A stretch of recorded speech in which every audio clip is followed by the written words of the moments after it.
इनके लबे रंगी की निछावर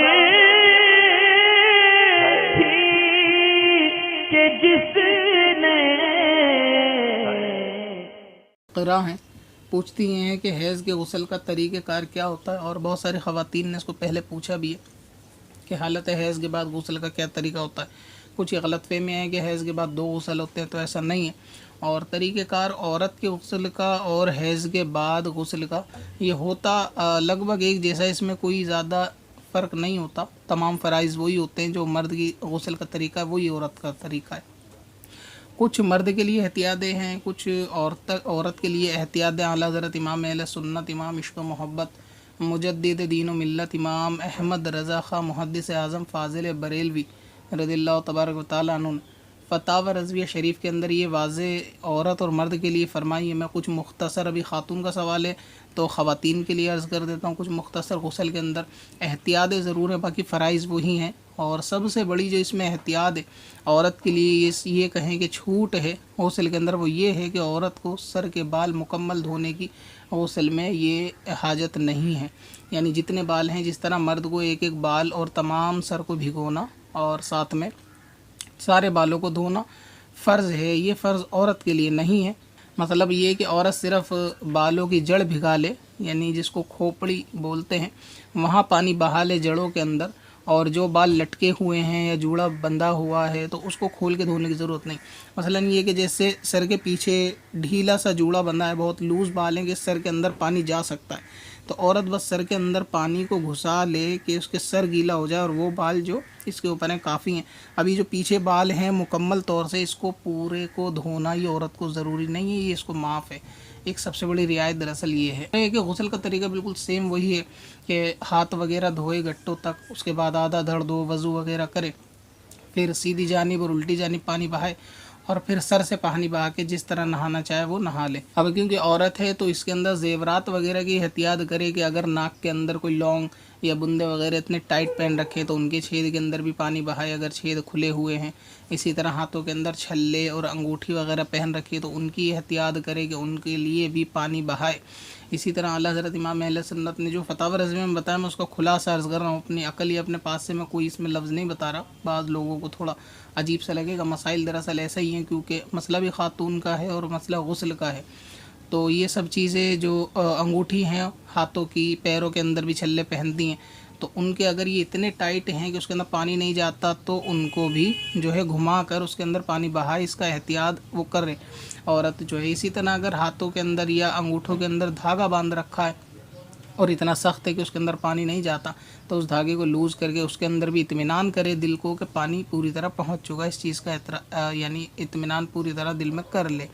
इसके अलावा औरत, जब ये औरत हो या मर्द, जब वो बैठ के नहाती है तो जो पैर होते हैं वो इस तरह फोल्ड होते हैं कि जो घुटना होता है, घुटने के नीचे का हिस्सा सूखा हुआ रह जाता है। ये दोनों के लिए है, मर्द और औरत, तो उसकी भी एहतियात करें। यानी जिस तरह ये कोनी का जोड़ है ना, इस तरीके से जोड़ है तो ये अंदर का हिस्सा सूखा रह जाएगा अगर ऊपर पानी बहा लिया। तो इसी तरह जब ये पैर होता है तो उसको मोड़ के बैठते हैं फोल्ड करके, तो रान पे पानी बह जाएगा और पिंडली पे आगे पानी बह जाएगा, लेकिन नीचे की तरफ घुटने के बिल्कुल अपोजिट नीचे की साइड में वहाँ पानी नहीं बहता, उसकी एहतियात करें, उसके अंदर पानी पाए। इसी तरह फरमाया अल्लाह हज़रत ने कि अगर औरत ऐसी है कि उसके पिस्तान ढले हुए हैं, यानी उसकी ब्रेस्ट ऐसी हैं कि वो ढली हुई हैं और उसके ढलने की वजह से उसके नीचे ब्रेस्ट के पानी नहीं पहुंचता, वो खाल सूखी रहती है, तो एक एक ब्रेस्ट को उठाकर उसके नीचे पानी बाहर, इस चीज़ का दिल के अंदर इत्मीनान करे मुकम्मल तौर से कि हाँ जिस्म पर वहाँ पानी बह गया। तो औरत को ये भी एहतियात की मर्द के मुकाबले ज़्यादा हाजत होती है, ख़ास तौर से ये कि सीने के मामले में कि सीने के नीचे पानी बहना चाहिए, इस चीज़ के लिए भी वो थोड़ा एहतियात बरते। और अगर औरत की खाल ऐसी है यानी थोड़ी मोटी किस्म की औरत है तो उसमें क्या होता है कि बैठने में पेट के पास से खाल जो है वो बल खाती है, लिपटती है, तो वहाँ से एक एक बल को खोल कर और वहाँ पे भी पानी बहाए, इस चीज़ का भी दिल के अंदर पूरा तसल्ली कर ले कि वहाँ पानी बह गया। क्योंकि बैठने की सूरत में थोड़े हेल्थी लोग होते हैं तो पेट की चर्बी थोड़ा सिमटती है, तो ऐसे में वहाँ दो बलों के बीच में वो पूरी जगह खाली रहती है। तो अगर बैठे बैठे इसी तरह पूरा मुकम्मल गुस्ल कर लिया तो अब खड़े होंगे तो वो जगह सूखी हुई रह जाएगी, जो जो सवाल में बताई हैं। तो उनका भी औरत जो है वो एहतियात करे। इसी तरीके से जो अगर खड़े होकर कोई शख्स नहा रहा है तो खड़े होकर नहाने में मर्द हो या औरत, तो उसको इस चीज़ का एहतियात करना चाहिए कि 2 सुरीन के बीच की जगह, जब सुरीन यानी कूले दोनों बंद होते हैं तो बैतुल खला की, बड़े मकाम की जगह लैट्रिन वगैरह करने की, तो वो बंद हो जाती है। तो ऐसी सूरत में वहाँ पानी नहीं बहता।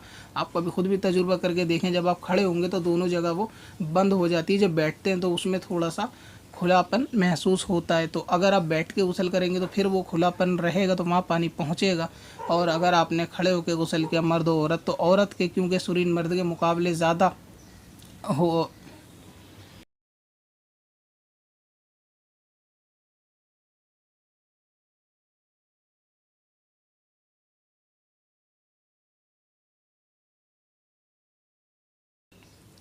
सुरीन के मामले में औरत को मर्द के मुकाबले में ज़्यादा एहतियात की ज़रूरत है। तो इसलिए अगर खड़े होकर गुसल कर रही हैं तो ऐसी सूरत में इस चीज़ का भी दिल के अंदर पूरी तसल्ली कर लें कि 2 सुरीन जहाँ मिलते हैं वहाँ पानी नहीं पहुँचेगा, उसकी एहतियात कर लें।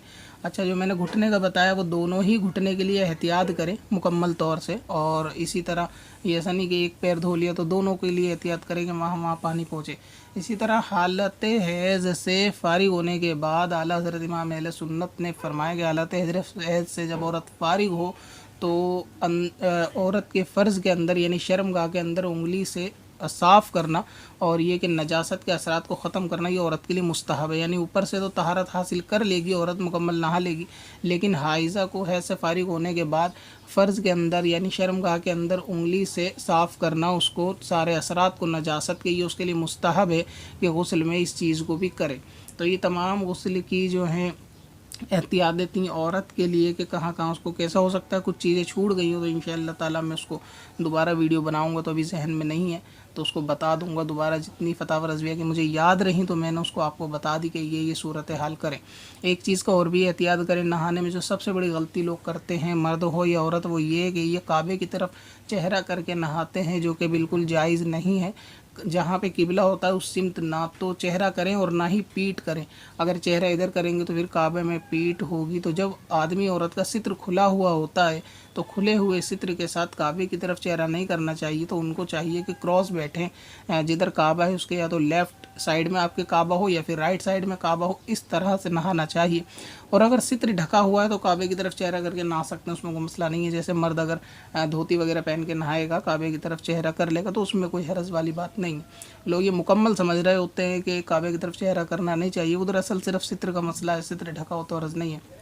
तो ये सब चीज़ें औरत की एहतियात थी। इसी तरह चूड़ी वगैरह हाथ के अंदर ज़्यादा भरी हुई पहन रखी हैं तो ये भी यानी कसी हुई और इतनी ज़्यादा तादाद में है कि नीचे पानी ना बहे, तो ये सब चीज़ें पूरे जिस्म पे मुकम्मल तौर से ये चीज़ देख ले। और नेल पॉलिश वगैरह तो उसको छुटाना पड़ेगी, लाली लगा रखी है तो उसको भी हाथ से छुटाना पड़ेगा, होठ के नीचे, लाली की परत के नीचे ये नहीं जाएगा पानी।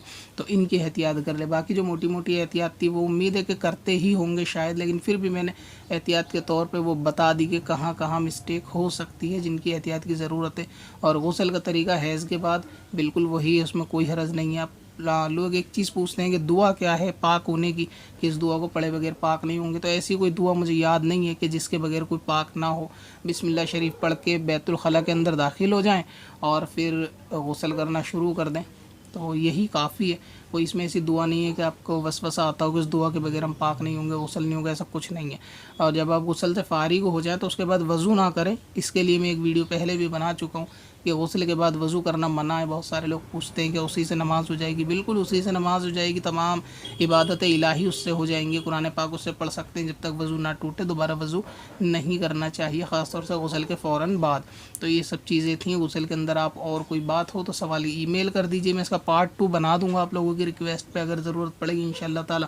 अब क्योंकि सवालात लोगों के और हैं, क्योंकि तहारत का ये मसला था और पहले भी ये वीडियो शायद रह गई थी गुस्ल के बारे में खातून के, तो इसमें जो ज़ेवरों के इनमें नाम नहीं ले पाया कि वो कहाँ पे क्या क्या पहनती है, तो उन जेवरों की भी वो एहतियात कर लें। सर की एहतियात मैंने बता दी, इसके लिए अलग से वीडियो मौजूद है। ख़वातीन को चाहिए कि चैनल की प्लेलिस्ट में जाके ख़वातीन के मसाइल के नाम की प्लेलिस्ट मौजूद है, उसके अंदर सारे औरतों के मसाइल पाकी नापाकी के आप एक मरतबा उसको देखें, इंशाअल्लाह ताला आपके बहुत सारे मसले जो है हल हो जाएंगे।